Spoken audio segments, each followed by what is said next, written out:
Viva e bem-vindos a mais um Dúvidas Públicas. Esta é a entrevista de Economia na Renascença que pode ouvir a esta hora ou em qualquer momento em podcast e em rr.pt. A nossa convidada de hoje é licenciada em Gestão de Empresas, a que juntou o Programa Avançado para Executivos da Universidade Católica Portuguesa e o Programa de Alta Direção de Empresas da AES, a Escola de Direção e Negócios. O seu currículo não caberia nesta breve introdução e por isso passamos apenas por algumas das ocupações que foi tendo. Foi consultora do Conselho de Administração do Banco de Portugal, administradora não executiva da Brisa, Autoestradas de Portugal, e administradora da entidade reguladora dos serviços energéticos. Na política, foi secretária de Estado da Segurança Social e adjunta do Primeiro-Ministro Durão Barroso. Ao longo dos anos foi encontrando tempo para ajudar os outros, nomeadamente através do voluntariado social, integrando até cargos de direção de algumas das instituições sociais a que esteve ligada. No seu perfil cabem palavras como humanista, comunicativa, determinada e focada em objetivos, organizada, participativa e trabalhadora. No desporto, as preferências vão para o ténis e para a natação, mas também se dedica às plantas. A jardinagem, dizem, é o seu hobby. Aproveita as férias e os tempos livres para se juntar à família e para viajar. Maria Margarida de Lucena Correia da Aguiar, a presidente da Autoridade de Supervisão de Seguros e Fundos de Pensões, é a convidada de hoje deste Dúvidas Públicas, uma entrevista conduzida por Sandra Afonso. E Arsénio Reis. Agradeço desde já a presença da nossa convidada. Ano novo, preços novos, e os seguros não fogem à regra, mas nem sempre os segurados são informados dos aumentos quando os contratos são renovados. O supervisor deu instruções para que as seguradoras não se limitassem a indicar a nova anuidade. As instruções estão a ser cumpridas? Então, muito bom dia e muito obrigada pelo convite. Eu, com muito gosto e interesse, que estou aqui, aproveitando esta oportunidade para poder, no fundo, dar informação que seja útil às pessoas e, em particular, aos consumidores, digamos assim. Portanto, relativamente à sua pergunta, o ano 2024 foi um ano transitório para as empresas de seguros se prepararem para emitirem avisos de pagamento com informação detalhada sobre a variação dos prémios. Só para as pessoas perceberem, nós quando pagamos um seguro recebemos em casa um aviso de pagamento e normalmente não encontramos no aviso uma explicação para a variação do valor do prémio que pagamos no ano anterior e que agora nos estão a solicitar para pagar no ano em que nos encontramos. Ora, aqui o que a autoridade decidiu fazer foi apelar às empresas de seguros para, nesse aviso de pagamento, detalharem a que é que se deve a variação do prémio que está a pagamento. Pode ser por razões de correção monetária, taxa de inflação, pode ser porque o cliente alargou as coberturas, por exemplo, pode ser também porque alargou ou aumentou os capitais, ou os capitais reduziram-se, também pode acontecer, e também pode ter que ver, por exemplo, com a sinistralidade. A sinistralidade pode agravar os prémios. Portanto, esta informação terá que passar a constar nos avisos de pagamento. Poderei dizer que, neste momento, cerca de 80% do mercado já emite avisos de pagamento com esta informação relativamente a seguros de automóvel, seguro de saúde e seguro multirriscos, incêndio, habitação, para segurados ou tomadores de seguro individuais. A partir de janeiro de 2025, isto é alargado a todas as apólices de seguros, não apenas os seguros individuais, com exceção do seguro de saúde, que continua a focar-se no seguro individual. Portanto, a partir do dia 1 de janeiro temos vida nova e eu espero que esta medida que foi tomada realmente venha dar maior transparência ao mercado, mais informação ao consumidor e, no final do dia, o que se pretende mesmo é que o consumidor se sinta mais apoiado e mais protegido. Por outro lado, vai também disciplinar, digamos, a atividade, o que é também bastante importante. Só para as pessoas perceberem melhor um ponto. Portanto, a partir do dia 1 de janeiro, os clientes empresariais também estão incluídos? Sim.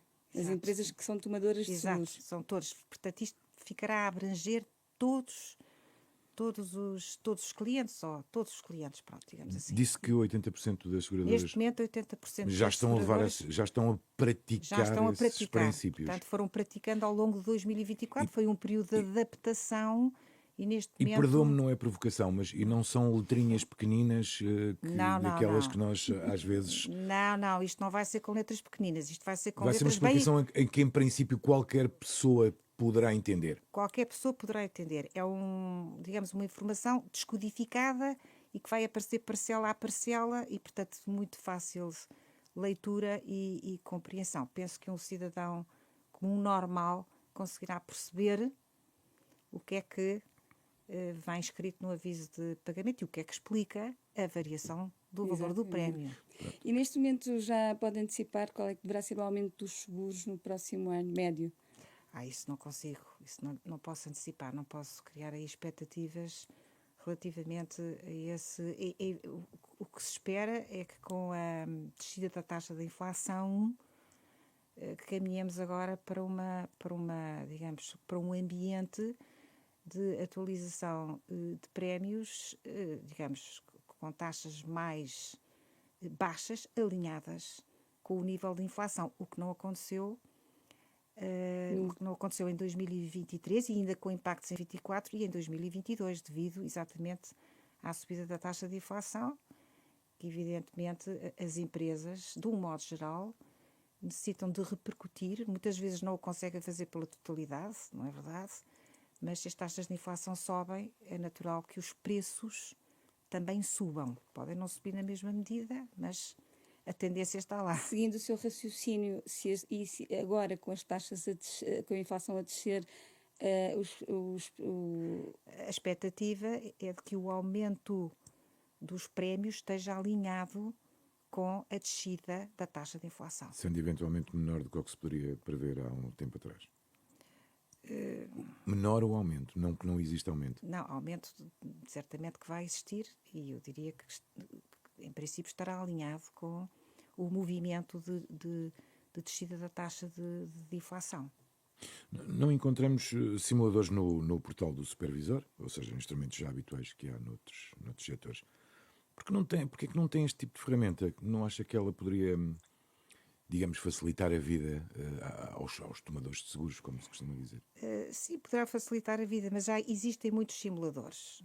As empresas disponibilizam simuladores, quase todas, e portanto pensámos que não iríamos cobrir aí uma lacuna, digamos, do mercado, e essa poderá ser uma explicação. Eu também pergunto isto, quando a Sandra perguntava qual poderia ser o valor médio de aumento para o próximo ano, imagino que a oferta do mercado seja tão, digamos, tão estratificada, não é? Tão diferenciada, que seja difícil dar-nos um valor médio. Nesse caso, os simuladores poderiam eventualmente ajudar? Não sei se poderiam ajudar, porque quer dizer, isso teria que ser sempre um pressuposto que teria que ser cenarizado, porque havendo um simulador para calcular, imagine, para prever qual é o valor do prémio de um seguro automóvel que vai ser cobrado, imagine, em maio ou abril do ano que vem, esse simulador não pode, à partida, afirmar que a atualização daquele prémio vai ser de X%. Portanto, também caberia, no fundo, ao utilizador, ao consumidor, poder cenarizar se o aumento vai ser 2, se o aumento vai ser 3, se o aumento vai ser 5. Portanto, aí penso que o ganho não seria muito grande. É fácil comparar seguros. Eu pergunto isto porque às vezes não é fácil comparar as condições que determinadas companhias oferecem em detrimento de outras. Por exemplo, na área da saúde, a autoridade já está a pensar numa forma de tornar mais fácil esta comparação. É um bom ponto, também que liga-se aqui um bocadinho aos com aquilo que estávamos a discutir. Por exemplo, nós estamos a apostar mais nos comparadores. A sua pergunta é muito oportuna, porque nós temos neste momento em consulta pública as chamadas condições padrão do seguro de saúde. O que é que se pretende?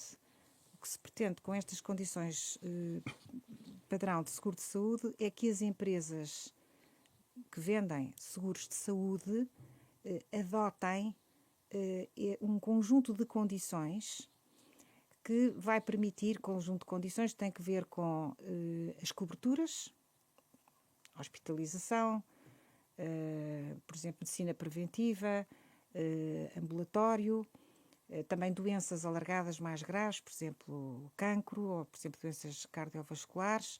Portanto, essas condições que possam ser, digamos, adotadas, estamos a falar também, evidentemente, dos capitais destas coberturas, não é? Coberturas e capitais. E que as seguradoras de saúde estejam disponíveis para oferecer um seguro de saúde que cumpre com estas condições. Portanto, X coberturas com determinados capitais. E o que é que isto vai permitir fazer? Vai permitir dar uma maior transparência, digamos, às condições dos seguros de saúde e, sobretudo, vai permitir que os consumidores possam comparar aquilo que é comparável. Portanto, eu não posso comparar preços de seguros que não oferecem as mesmas condições. Claro. E, portanto, ao introduzirmos aqui condições padrão, faço notar coberturas e capitais de cobertura, vai tornar possível que um consumidor se dirija a 3 ou 4 empresas de seguros de saúde e para aquele seguro de saúde, digamos, que verifica aquelas condições de padrão, ele vai perceber que são as mesmas condições, mas com preços diferentes. O que é que vai diferenciar o preço? Logo se verá.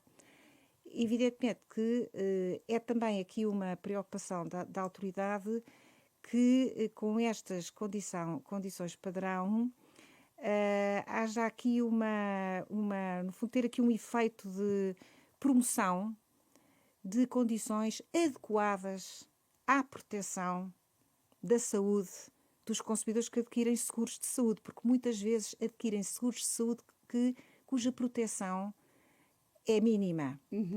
Depois não vai resolver determinado tipo de problemas. E, portanto, estas condições padrão, ao colocá-las para certas coberturas e com determinados capitais, vai permitir oferecer um cabaz, não é, de coberturas e de capitais mais adequado, digamos, à proteção que se pretende com um seguro com um seguro de saúde. É bom de ver que nós temos neste momento cerca de 4 milhões de beneficiários de seguros de saúde, seja porque as pessoas individualmente contratam seguros de saúde, seja através de seguros de grupo que as empresas oferecem aos seus colaboradores. E, portanto, é muita gente e nós precisamos realmente de melhorar, digamos, o funcionamento deste subsetor e melhorar, no fundo, a proteção do consumidor, disciplinar mais o mercado e, para nós, a autoridade, isto significa melhorar a regulação deste subsetor de seguros de saúde. E isso acontece muito, ou seja, as pessoas adquirirem seguros em que pensam que estão ali protegidas e depois, quando precisam realmente dele, percebem que estão a pagar uma coisa que não cobre praticamente nada. É isso. Recebem muitas reclamações dessas da autoridade? Não recebemos muitas reclamações desse tipo. Recebemos mais reclamações, porque às vezes as pessoas também não têm consciência do que é que estão a contratar. Sabe que para reclamar é preciso saber. Só reclama quem sabe. E isto é um paradigma, paradigma que nós temos aqui, não é? Portanto, só reclama quem sabe. Quem não sabe, não reclama. Agora, esse ponto que referiu é muito importante, porque onde há mais reclamações é relativamente ao tema dos planos de saúde. É a confusão que está instalada entre planos de saúde e seguros de saúde. São 2 produtos muito distintos. E nós vamos também tomar algumas iniciativas relativamente a esse tema. Quero só explicar muito sucintamente a diferença entre os dois, porque quem nos ouve pode eventualmente não perceber. Um plano de saúde, na verdade, é um cartão de descontos.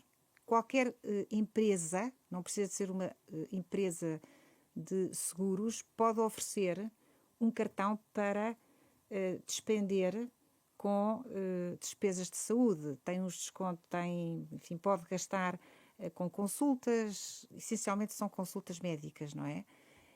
Portanto, quem fornece esse serviço não corre nenhum risco. Uma seguradora, quando oferece um seguro de saúde, está sujeita a um conjunto de regras e corre riscos, não é? Quando vende um seguro de saúde. No caso do plano de saúde, não há qualquer risco para quem oferece o plano, e o plano não é mais do que um conjunto de um cartão de descontos que lhe dá acesso a alguns serviços de saúde até esgotar o cartão. Deixe-me só voltar um bocadinho atrás, que é, quando falamos da consulta pública que falou há pouco, para ajudar à definição das condições padrão de um seguro de saúde, foi feito na área da saúde, porquê? Ou seja, porquê na área da saúde, não na área do ramo automóvel, ou na área da... Muito bem, uma pergunta bastante interessante essa, muito oportuna. Nós vamos começar, vamos ter aqui assim a oportunidade de estabelecer condições padrão para vários seguros. Isto é a primeira iniciativa e começámos com o seguro de saúde porque foi um mercado que cresceu muito depressa. Já são muitos milhões de pessoas que têm a ver com a saúde, que é um bem muito valioso, atinge precioso. Uma população que pode ter dificuldades adicionais. Também, e portanto nós consideramos que devíamos começar com a saúde. A ideia é depois alargar a outros ramos. Olha, por exemplo, multirriscos. Também aí é muito difícil, e nós sabemos disso, que compramos seguros, não é? Para as nossas casas, para cobrir recheio, para cobrir incêndio, e depois também cobre umas inundações, e cobre o roubo, e cobre mais umas coisas, e é muito difícil conseguirmos comparar o que é que as várias empresas nos oferecem nesse ramo. Portanto, correndo bem esta operação, digamos assim, e poderemos depois então avançar para outros seguros. O ideal, em sua opinião, é que essas condições padrão existissem de forma transversal para as várias áreas dos seguros? Não digo que seja para todos os seguros, mas para aqueles seguros de massa. De massa, sim. É desses que estamos a falar. Portanto, faltará o multirriscos, habitação, por exemplo, e automóvel. Sim, esse é muito interessante. O seguro automóvel é um seguro obrigatório, o de responsabilidade contra terceiros, e portanto não precisa desse tipo de definições, não é? Podemos pensar depois para coberturas adicionais ao seguro obrigatório. Não esqueçamos que o seguro de saúde não é um seguro obrigatório.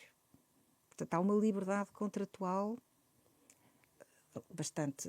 É uma liberdade contratual desde que cumpridos determinados requisitos legais que se encontram na legislação que rege o contrato de seguro. E o mesmo em relação aos multirriscos, com exceção da exigência dos bancos de ter que contratar um seguro de incêndio para a habitação, no caso de se tratar de propriedade horizontal.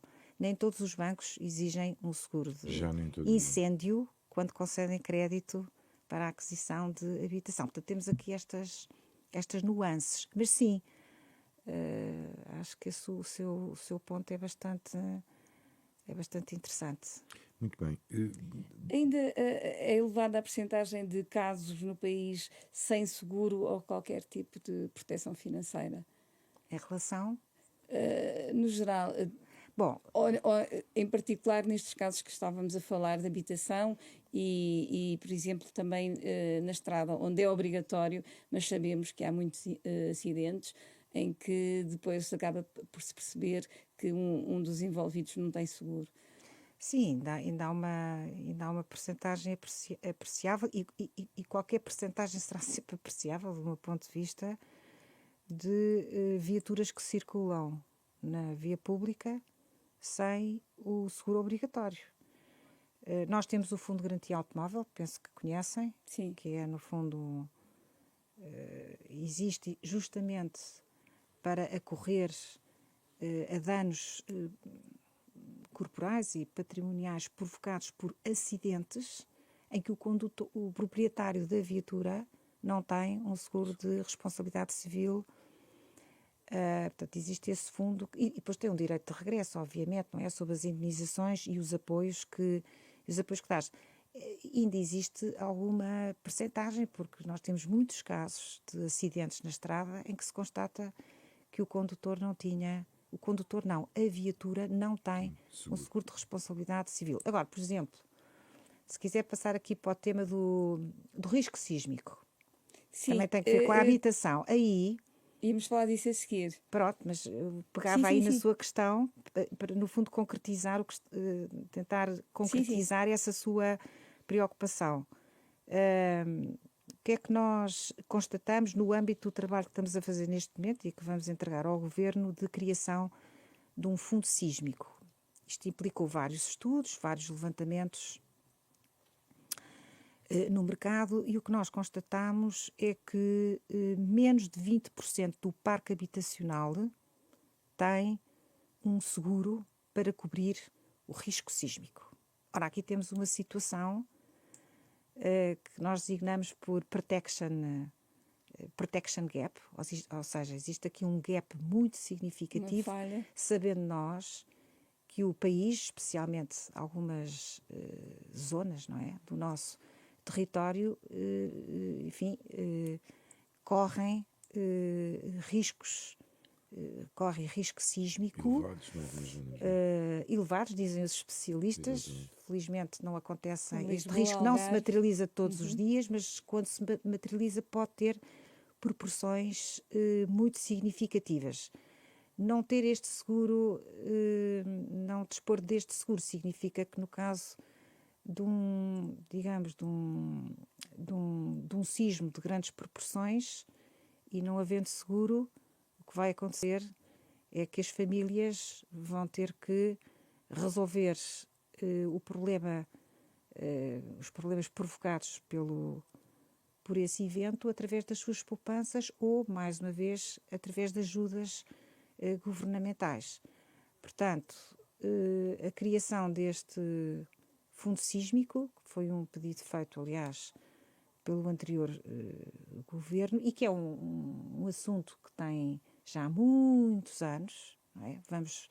Nós, do nosso lado, nós vamos entregar a encomenda, vai-se ficar entregue. Termina o prazo no final deste ano? Não é bem um prazo, enfim, mas vamos, porque é evidente que há aqui decisões políticas para tomar, não é? Nós fizemos o trabalho técnico, mas depois há aqui decisões políticas para tomar e essas pertencem ao Governo, e é natural que o Governo, enfim, venha depois também a necessitar de informações complementares, adicionais, etc. Portanto, ainda temos aqui um processo, algum trabalho à frente. Mas nunca num caminho de tornar obrigatório este tipo de seguros, ou não?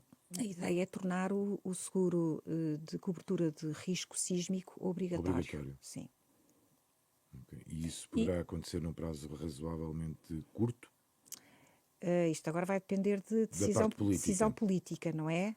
E, de qualquer das maneiras, poderemos depois ter aqui algum gradualismo na criação, na alimentação do fundo. E, provavelmente é isso que vai acontecer. Agora, é importante nós termos um mecanismo coletivo de capitalização, porque é um mecanismo que vai capitalizar justamente os prémios deste seguro, e que realmente em caso de catástrofe, e não precisa de ser uma grande catástrofe, vamos lá ver, nós não construímos um fundo para uma grande... Não. Para as pessoas perceberem, os prémios deste seguro revertem para o fundo. Exato. É isso. Isto tem uma grande tecnicidade aqui, que eu não vou entrar nesses pormenores, mas o que as pessoas podem perceber é que ao contratarem um seguro para cobrir o risco sísmico, estão a contribuir para o fundo sísmico, que terá depois uma gestão especializada, uma gestão pública, técnica, terá que ser uma gestão pública. A nossa proposta é de gestão pública, tem que ser, embora o que nós vamos ter aqui é um programa público ou privado, não é? Porque temos as pessoas, digamos, as famílias que adquirem seguros privados, temos um fundo que depois faz a gestão de toda essa massa de seguros, e temos o Estado também, que tem depois também uma comparticipação em termos de garantias, não é? Porque nós não vamos segurar tudo, segura-se até um determinado nível, e se o desastre que ocorrer tiver implicações materiais que vão para além do nível, digamos, que ficou definido, então o Estado é uma hipótese, não é? Sim. Poderá, esses níveis também são importantes a definir, porque se quiséssemos segurar tudo ficaria muito, muito, muito caro, não é? E portanto tornava-se inviável. Portanto tem que haver aqui este equilíbrio. E falta só uma pergunta, que é em relação ao prémio que caberá a cada segurado pagar. Qual é o valor? Qual poderá ser o valor desse prémio? Não vou adiantar valores, até porque os valores vão depender das regiões, não é? Nós temos regiões de maior risco e temos regiões de menor risco. Portanto, vai haver aqui uma perequação, digamos assim. Quem tem menor risco paga menos, quem tem maior risco paga mais. E, portanto, não posso estar em condições. Quer dizer, conheço os valores, há valores estimados, mas acho que não devo revelar esses valores neste momento. Mas pode-nos dizer só qual poderá ser o valor máximo? Não lhe posso dizer, porque está muito dependente daqueles aspectos técnicos que eu há bocado referi. E depois uma moradia não pagará o mesmo que um apartamento, uma empresa não pagará o mesmo que uma moradia. É isso. Portanto, aqui é uma matriz, como dizia, e que vai depender, para além da zona, depois também depende de outros aspectos, não é? Não é apenas. Mas atenção, que há aqui também é interessante nós olharmos para isto numa outra perspectiva, que é a perspectiva da prevenção. Nós quando fazemos um seguro, estamos a cobrir, não é, financeiramente, para, no caso do risco se materializar, termos ali uma cobertura financeira. Mas é importante, ainda assim, quando contratamos um seguro, que tenhamos comportamentos e atitudes que minimizem os acontecimentos que podem dar origem, ou pelo menos mitiguemos os acontecimentos e os impactos que podem dar origem à utilização de um seguro. E, portanto, aqui, em relação ao risco sísmico, isto é muito evidente. Nós temos que olhar mais para a construção dos nossos edifícios. A forma como construímos. Certo, porque o que nós precisamos de ter seguros, mas o que nós queremos mesmo é mitigar os impactos se aquele risco se materializar. Sim. E, aliás, se formos capazes de fazer isso, também os seguros ficarão mais baratos e os níveis de destruição serão, com certeza, muito mais baixos. Portanto, vamos aproveitar esta oportunidade também para olhar para o tema da prevenção. Portanto, prevenção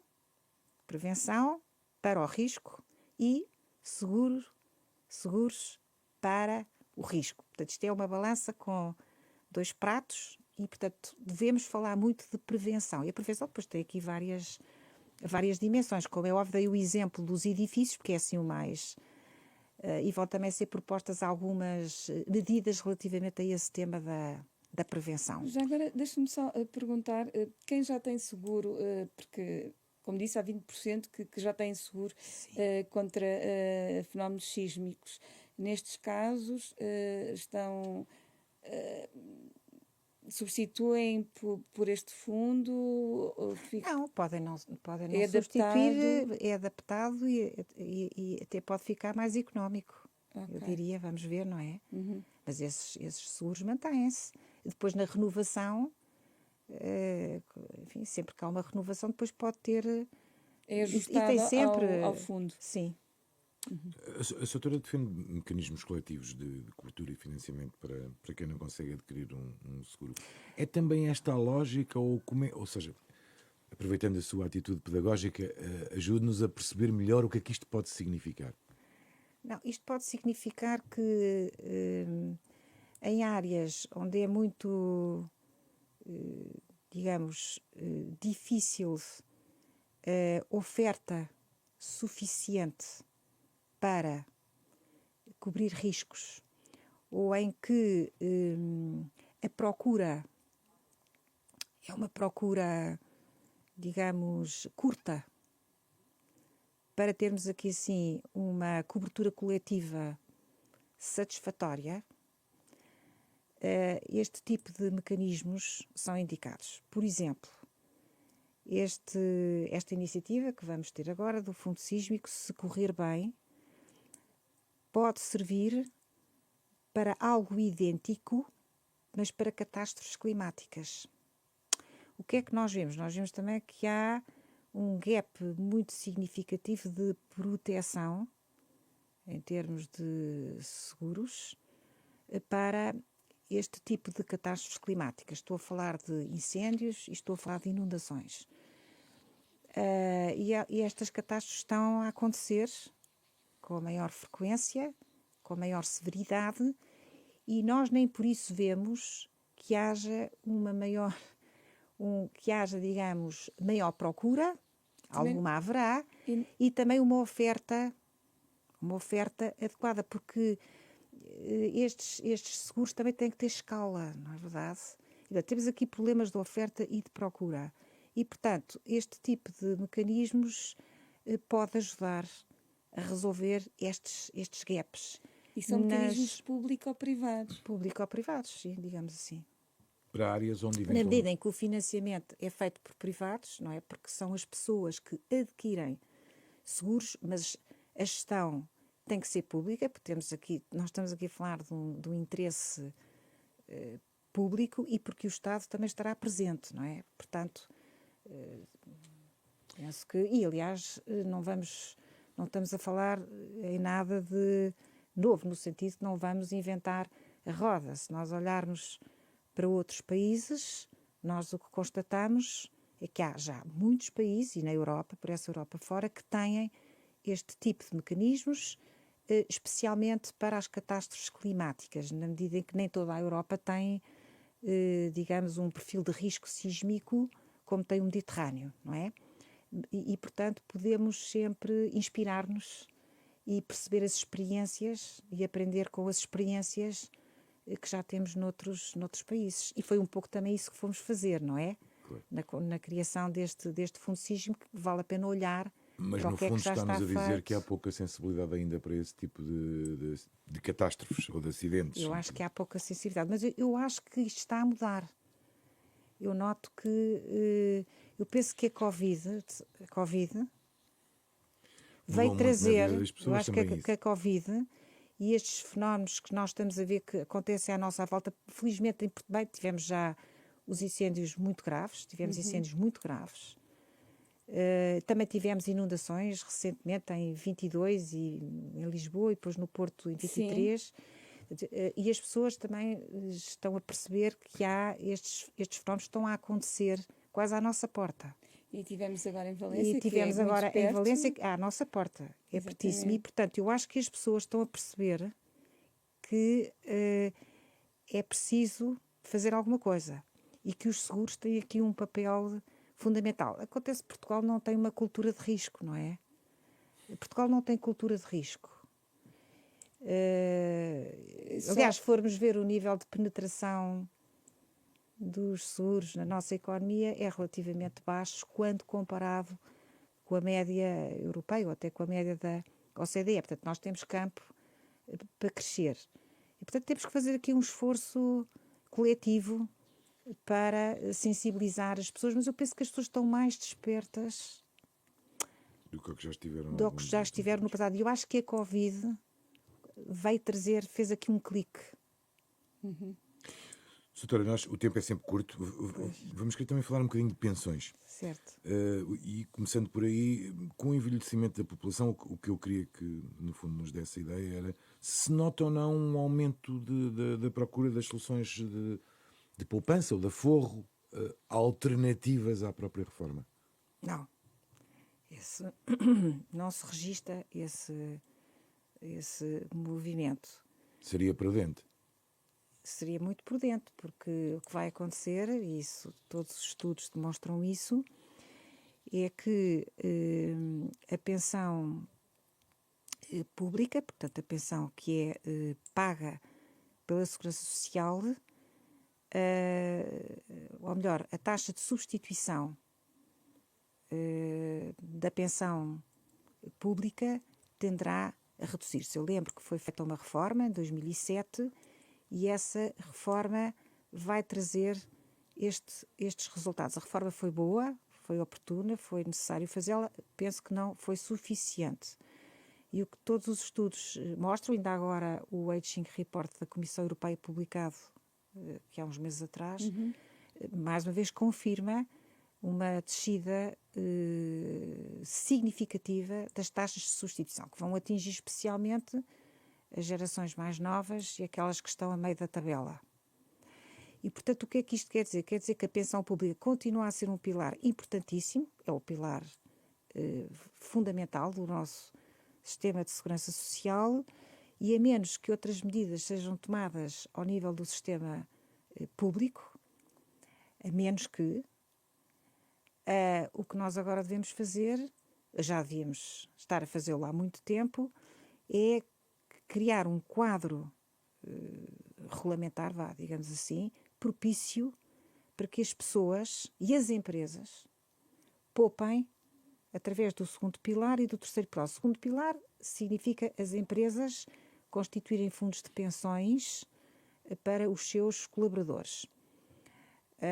O terceiro pilar significa cada pessoa, cada indivíduo poder canalizar algum rendimento para mais tarde juntar, digamos, à pensão pública. Portanto, é essencial desenvolver o segundo e o terceiro pilar. Eu faço notar que mesmo o segundo pilar, que são os fundos, que são, digamos, os regimes complementares oferecidos por empresas, tem, digamos, tem o seu em termos, digamos, daquilo que são as empresas que neste momento contribuem para esse segundo pilar, uma grande concentração da banca. E, portanto, se retirarmos a banca da fotografia, de facto, é uma fotografia muito pobre, ou seja, há muito poucas empresas a contribuírem. Aliás, devo dizer que em termos de população ativa abrangida por fundos de pensões complementares, portanto, de iniciativa de empresas, não chega a 4% da população ativa que tem acesso a este tipo de... É muito residual. É muito residual. E no terceiro pilar, portanto, em relação... O terceiro pilar, para as pessoas que nos estão a ouvir perceber, são os PPRs. Sim. Pronto. Que é, digamos, uma marca muito conhecida, não é? Chamada PPR. Nesse caso, a população ativa abrangida andará também à volta dos 4%. Portanto, estes números também mostram que, de facto, há uma cobertura muito baixa. Doutora, mas a propósito disso, que avaliação é que faz sobre a oferta que existe no mercado? Temos de falar logo dos PPRs. Sim, bem, o PPR é um produto que está completamente desvirtualizado, não é? Já não é um produto de poupança para a reforma há muito tempo. Eu diria mesmo que é um produto quase de liquidez imediata, não é? Pronto, ele foi desvirtuado ao longo do tempo por variedíssimas razões e, portanto, ele hoje não cumpre, do meu ponto de vista, não cumpre a função pelo qual foi criado, que era de ser verdadeiramente um produto de poupança de longo prazo para a reforma. E, portanto, sendo assim, neste momento não há um substituto do PPR.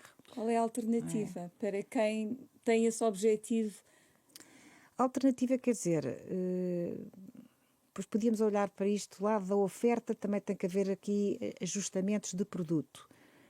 Mas o tema da fiscalidade é aqui um tema muito, muito relevante. Foi esse que deu, digamos, a fama muito que os PPR têm hoje. Exatamente. O PPR, eu lembro que o PPR foi criado pelo ministro Miguel Cadilho.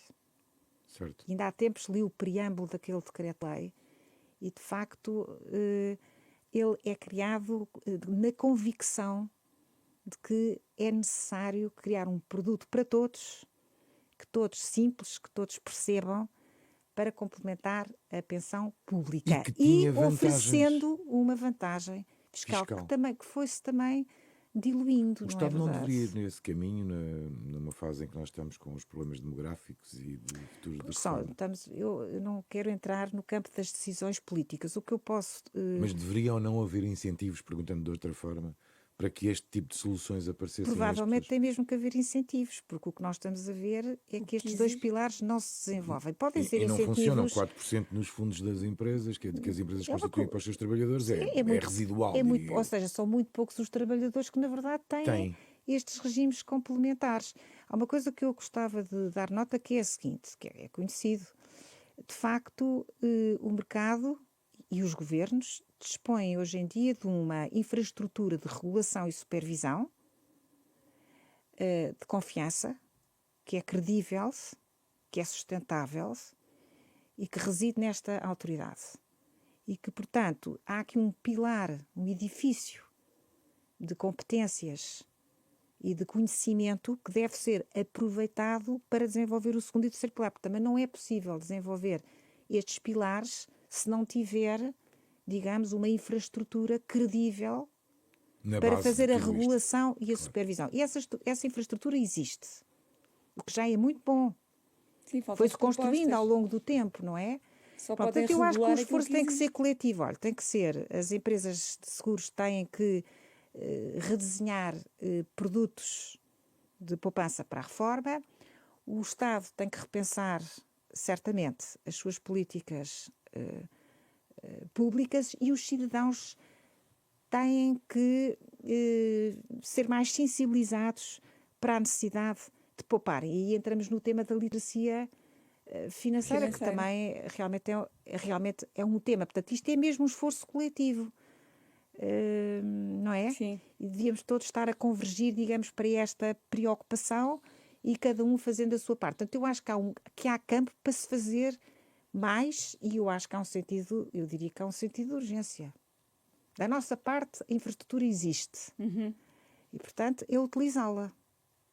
Muito bem. Na semana passada tivemos aqui um convidado que, entre outras coisas, disse que a revisão da tributação de trabalho terá que passar pela inclusão das máquinas, da inteligência artificial, tendo em conta também isto que estamos a discutir, que é a sustentabilidade da segurança social. No limite é isso que estamos a discutir. Concorda com esse princípio de que, de facto, tem que ser diversificada a forma de... A revisão da tributação do trabalho só não vai chegar, pura e dura, não vai chegar no... Olha, eu diria duas coisas. Em primeiro lugar, nós devemos manter um sistema que estabelece uma relação sinalagmática entre o que se contribui e o que se recebe. Isso é muito importante, preservar esse sistema. Uma questão de justiça aí, não é? De justiça, e é nós sabermos que se contribuímos e estamos dentro do sistema, nós estamos a formar uma pensão de acordo com determinadas regras e que é função das contribuições que foram feitas. Esta relação sinalagmática é fundamental, não a podemos destruir. Agora, com o desenvolvimento a que estamos a assistir relativamente tecnológico, e há já países que adotaram estas políticas, que é de chamar ao financiamento da segurança social digamos, esta economia tecnológica, não é verdade, que deve também contribuir para o sistema. Mas não está na relação sinalagmática. É, digamos, uma diversificação de fontes de financiamento e, portanto, seria mais, digamos, uma atividade económica, digamos assim, que iria contribuir para o financiamento do todo, sem pôr em causa a tal relação sinalagmática que nós devemos manter e que é um princípio básico do nosso sistema social. Sim, tenderei a concordar, até porque há países que já adotaram. Houve até uma discussão, aqui há uns anos, a nível europeu, na tentativa de se definir um regime, porque depois temos aqui problemas de competitividade, não é? Portanto, ao longo, quer dizer, na União Europeia, o impacto que este tipo de tributação pode ter, digamos, nos investimentos, não é? Na economia, na verdade, e portanto houve uma discussão na atração de investimentos. Nos investimentos, na atração de investimentos. Portanto, isto já foi um assunto muito discutido na Europa, depois não foi possível chegar a um acordo e houve alguns países que avançaram. E portanto estão a tributar. E Portugal deve avançar também. isso implica estudar, perceber os impactos que pode ter, porque isto é um problema de escolhas, não é? As políticas É uma decisão públicas, política. as políticas públicas assentam em escolhas. Nunca há uma única escolha. Há várias escolhas possíveis. É preciso perceber os impactos de umas e de outras enfim, e decidir. Felizmente não estou no papel de decisor político, portanto não tenho que o fazer. Segundo um estudo da DECO deste verão, a satisfação dos consumidores com as companhias de seguros, automóvel, multirrisco, habitação e saúde continua aquém do desejável. As exclusões previstas são o que mais desagrada. No fundo, o que é que se queixam os segurados? Olha, o ramo mais reclamado é o ramo automóvel. Não por causa dos prazos para a resolução dos sinistros, mas por causa das responsabilidades que na resolução de sinistros são atribuídas a uns e a outros. Portanto, eu diria que o automóvel tem um elevado nível de reclamações.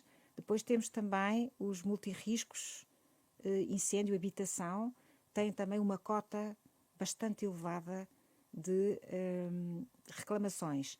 Seguros de saúde, não tanto, apesar do significativo aumento deste setor, nós não vemos que as reclamações tenham acompanhado esse crescimento. Portanto, eu diria que é o automóvel e é o multirriscos onde há uma maior concentração de reclamações. Mas também lhe devo dizer que também não vejo no total aumentos de reclamações. Nós este ano estamos para publicar o relatório das reclamações do primeiro semestre de 2024 e por aquilo que me foi dado ver, até o número de reclamações ficará ligeiramente abaixo, em termos de teremos uma variação homóloga, eu diria simpática, que significa que as reclamações não estão a crescer. Pronto. E isto para nós é um aspecto importante. Agora, também devo dizer que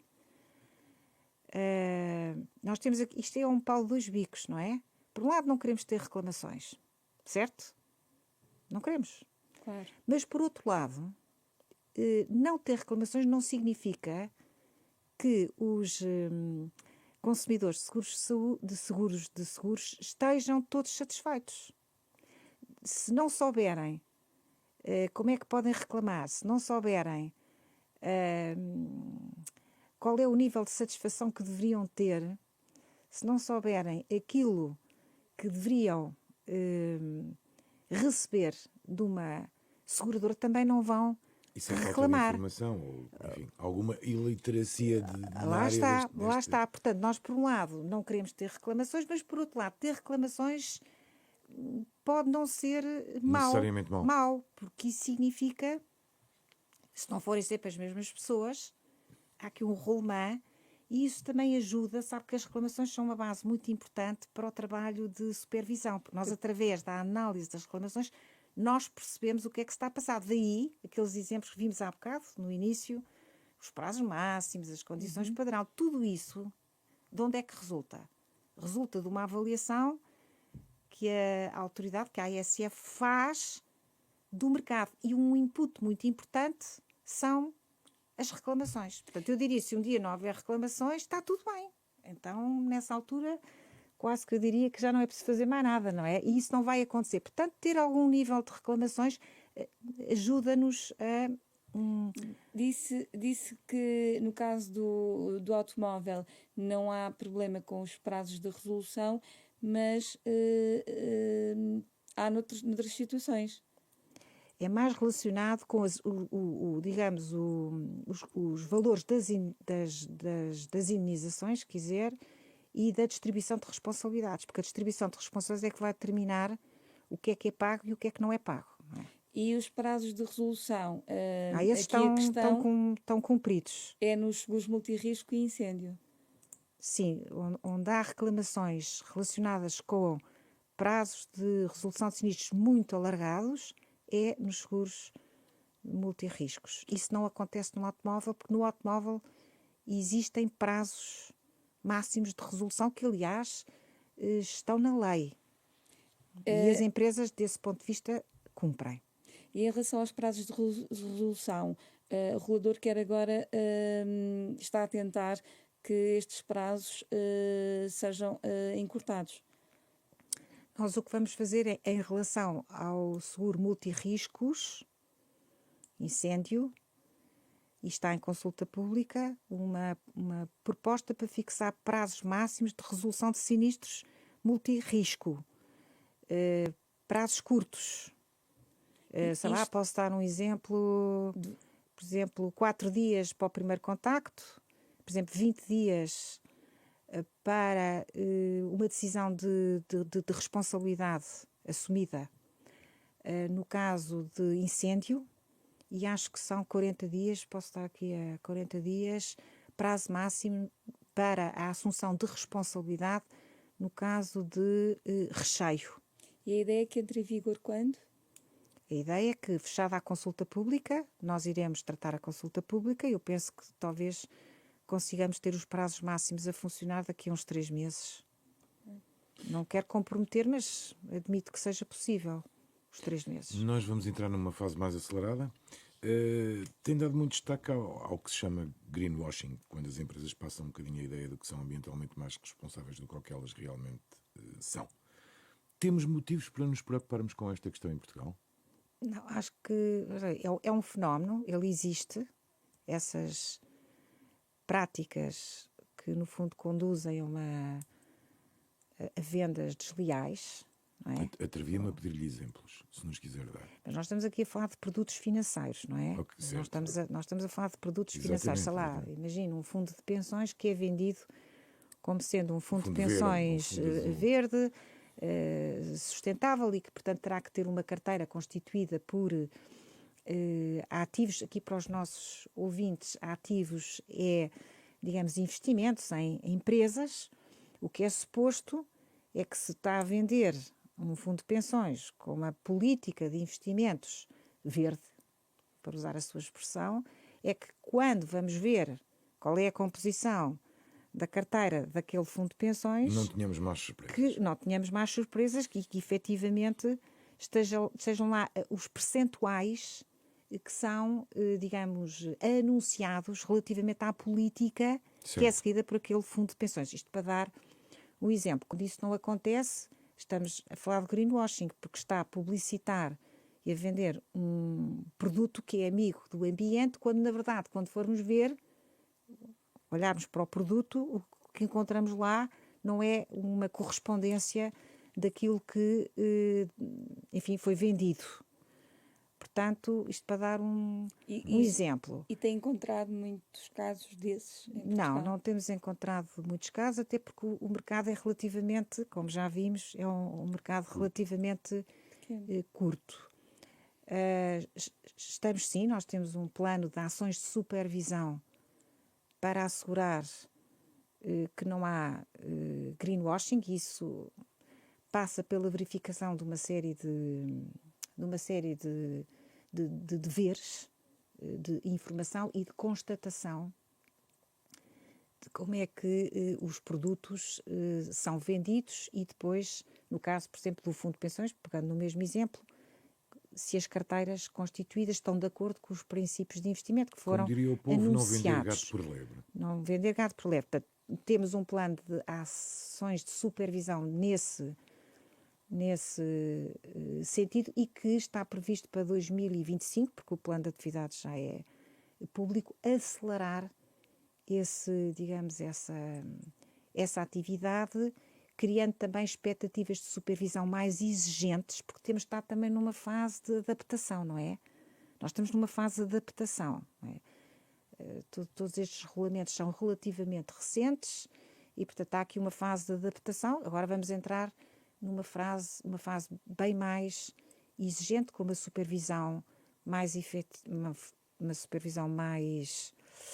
efetiva e com expectativas mais elevadas que são transmitidas às empresas no sentido que têm que cumprir com estes deveres. A lei da eutanásia já foi aprovada, mas ainda aguarda por regulamentação no Tribunal Constitucional. Como é que ficam os beneficiários, os herdeiros de alguém com um seguro de vida que recorre à eutanásia ou morte medicamente assistida? Olha, eu queria dizer o seguinte: a ASF não foi ouvida relativamente a essa. Tínhamos aqui exatamente essa Não pergunta foi para lhe ouvida fazer. em relação a essa lei. Devia ter sido- E também a lei não lhe confere, já agora, quaisquer poderes de regulamentação da lei, que quem fará a regulamentação julgo que é o Governo, e também não lhe confere quaisquer competências em matéria de fiscalização. Penso que a fiscalização será assegurada por um organismo do Ministério da Saúde. Portanto, a ASF não foi ouvida. Eu penso que a matéria dos seguros de vida, que inicialmente houve alguma controvérsia em torno disso e que depois a Associação Portuguesa de Seguradores apresentou um conjunto de propostas para, enfim, ultrapassar essa e algumas dificuldades relacionadas com a ligação da eutanásia com os seguros de vida e, tanto quanto julgo saber, até é uma matéria que não vai ser necessário regulamentar. Portanto, julgo que é pacífico aquilo que ficou na lei. Portanto, penso que não haverá problemas relativamente a interpretações que possam surgir sobre se perante determinado quadro em que a eutanásia se concretiza, há ou não há lugar à utilização de seguros de vida. Penso que isso está... Mas agora, acha que o supervisor deveria ter sido ouvido? Eu acho que devia ter sido ouvido, mas também não ter sido ouvido não quer dizer que daí tenha derivado algum prejuízo. É só por dizer que estaríamos mais informados se tivéssemos sido ouvidos. Pronto, era esta Já a agora, nota. só a sua opinião, com a entrada em vigor da lei, o que é que pode acontecer aos seguros que já existiam, que já eram comercializados? Eles serão automaticamente Da atualizados? eutanásia, Sim. normalmente esta legislação não Não é, abrange para trás. não é disruptiva e não retroage no sentido de exatamente esse aspecto que está a referir. Não, é um detalhe que não lhe sei responder, mas julgo que não. Adelaide Cavaleiro apresentou a resignação em junho, cerca de 1 ano e meio depois de chegar à administração de supervisor, apontando fortes divergências consigo. Foi uma questão pessoal ou diferenças na estratégia? Eu não vou falar não vou olhar para o tema de uma forma pessoal, acho que não o devo fazer. Eu diria que eu presido este Conselho de Administração desde 2019 e já conheci diferentes composições do Conselho de Administração da ASF.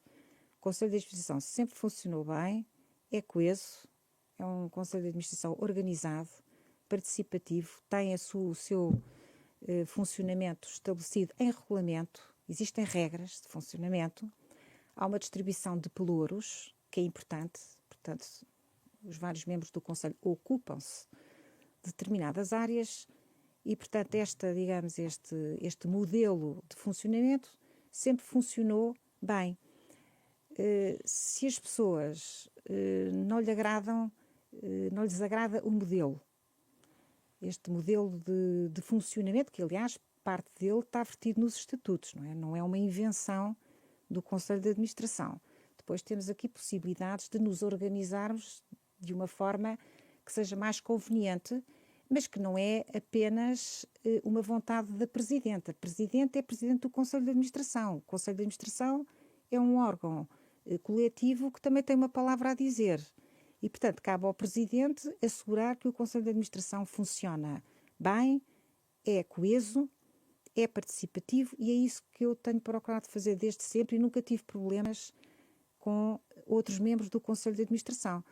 Portanto, neste caso, a pessoa entendeu, traz suas razões de que aquele modelo não era do seu agrado, não se terá dado bem, não gostou, não se adaptou e decidiu ir-se embora. E é o que eu posso concluir daqui, é exatamente exatamente isto que estou a referir é que este Conselho funciona normalmente e desde o princípio. Eu tenho outros colegas no Conselho de Administração, certo? Termina o mandato de 6 anos em junho de 2025, portanto faltam cerca de 6 meses. O Montepio foi um dos dossiês mais complicados que teve de resolver. Esta questão vai marcar a sua liderança? Não acho que seja essa a questão que vai marcar a minha liderança.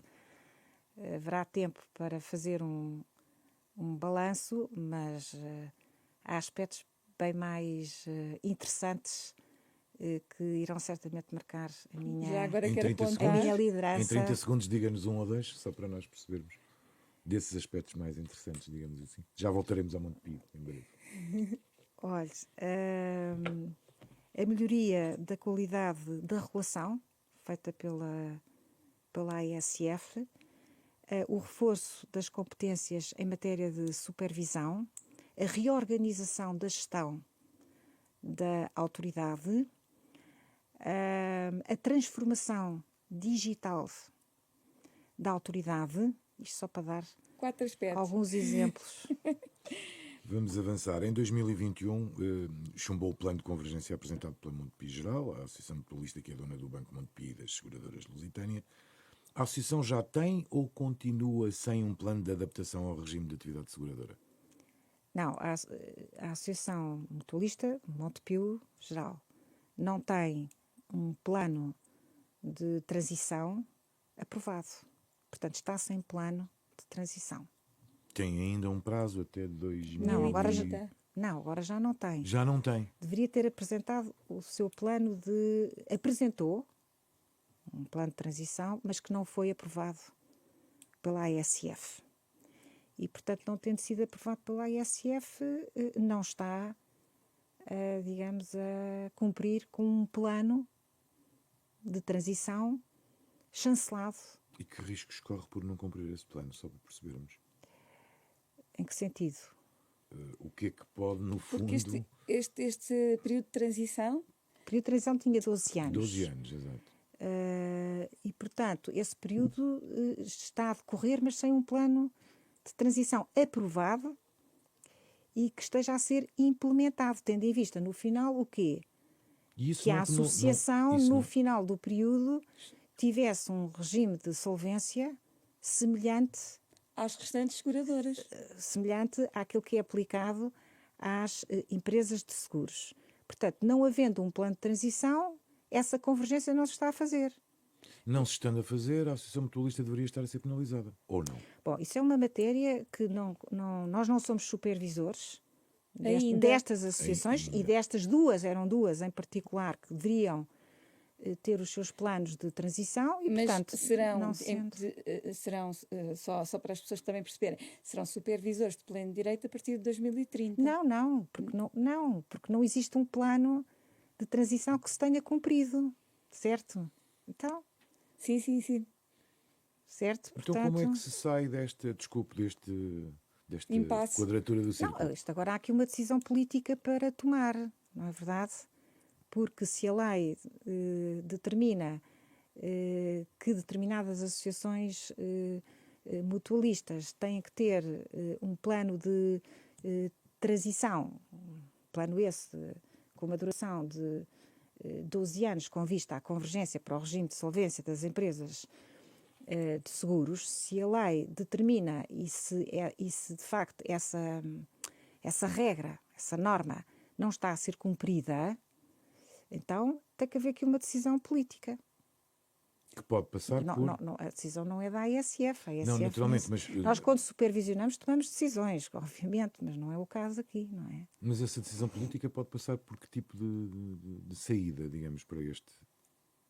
Pois, não sei, o que lhe posso dizer é que... Porque já decorreram 3 anos e não aconteceu nada. Pois. No fundo é isso Exatamente. que nos está a dizer. Não aconteceu nada em relação ao plano de transição, Sim. porque estas associações continuam a desenvolver a sua atividade, enfim... Exato. A vender seguros? Sim, a fazer, enfim, a funcionar, julgo eu, normalmente, a desenvolverem a sua atividade, mas sem este contexto, sem este enquadramento implementado. E, portanto, agora há aqui uma decisão política para tomar. Do lado da ASF, Nós demos apoio técnico ao anterior governo, no sentido de procurar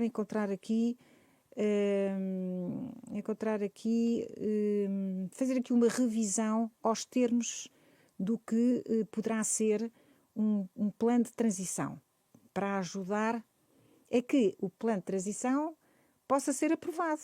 Nós não podemos aprovar uma coisa que não é execuível. Entretanto, o Governo mudou, já tiveram algum contacto com a nova tutela? Sim, temos tido, mas em relação a esta matéria, isto é uma matéria que neste momento está fora da autoridade e, aliás, o organismo que acompanha as associações mutualistas é a Direção-Geral de Segurança Social e, desse ponto de vista, não tivemos mais nenhuma. Mas esta é uma situação da normalidade, digamos assim, até dentro do próprio mercado e em termos de concorrência com as outras empresas, ou não?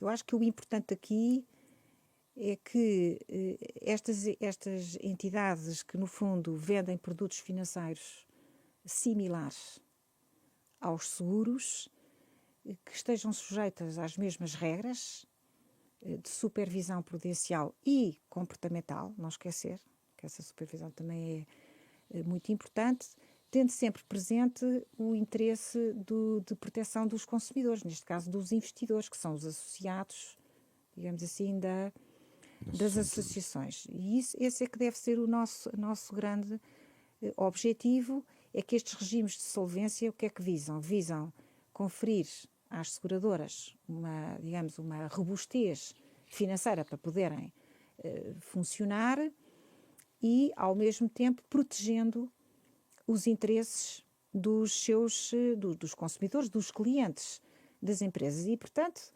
o que é que se pretende aqui? É, no fundo, trazer para dentro destas associações exatamente a mesma lógica. Última pergunta para fechar. Qual é o ponto da situação da lei do esquecimento?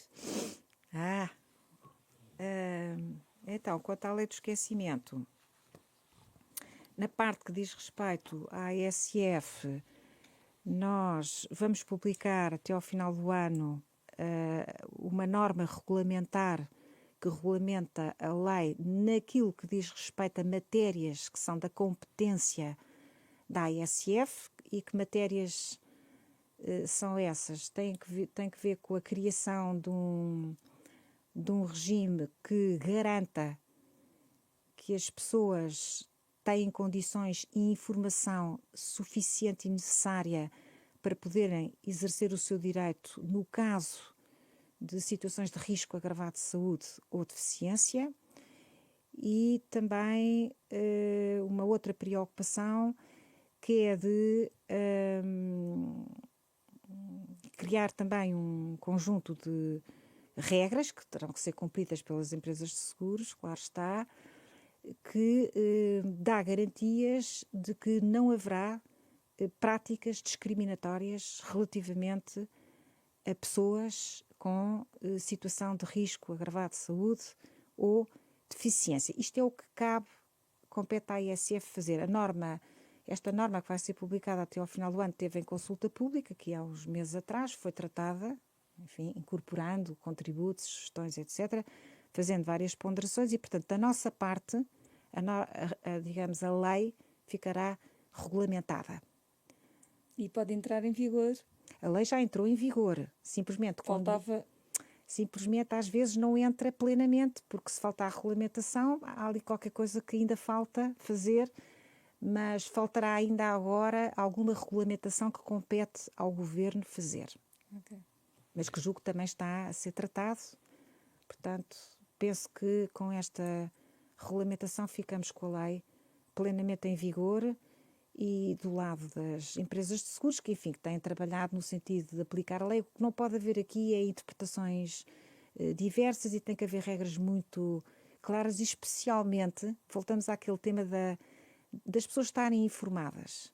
É que se uma pessoa que tem uma situação de risco agravado de saúde, que solucionou ou que mitigou e que não conhece esta lei, nem os seus direitos, estamos mal, não é? Portanto, nós vamos atuar de maneira a que as pessoas conheçam os direitos que têm e as empresas têm que agir em conformidade.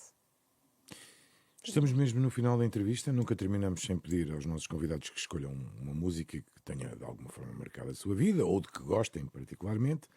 Quer revelar e explicar um bocadinho melhor a escolha que fez e o que o levou a essa escolha? escolha? All I Want for Christmas Is You por várias razões. São várias. Primeiro gosto do Michael Bublé, gosto bastante. Mas depois, se fosse escolher uma música dele, pensei, bom, nós estamos no Natal, estamos a atravessar uma quadra natalícia, portanto vou escolher, ele tem aliás uma coletânea de músicas de Natal que eu gosto muito, e portanto dessa coletânea escolhi esta. E esta também porquê? Porque esta apela muito à família, não é? Aos amigos. O próprio título já diz alguma coisa. E realmente estamos neste momento a viver uma quadra natalícia em que o que queremos, no fundo, é estar com quem gostamos, não é verdade? E queremos, enfim, ser solidários e fraternos e ter esperança e, portanto, eu penso que esta música assenta aqui muito bem neste espírito Assenta, com certeza, de Natal em que estamos a viver e que era bom que fosse sempre, não é? Era bom que fosse prolongado ao longo não de apenas todo o em ano. dezembro, certo? Fica a escolha musical de Margarida Correia de Aguiar, a Presidente da Autoridade de Supervisão de Seguros e Fundos de Pensões, nossa convidada de hoje. Agradeço, obviamente, a sua presença. Este Dúvidas Públicas teve o cuidado técnico de Rui Glória, sonoplastia de João Campelo, imagem de Beatriz Pereira. Voltamos na próxima semana. Obrigada. Até para a semana.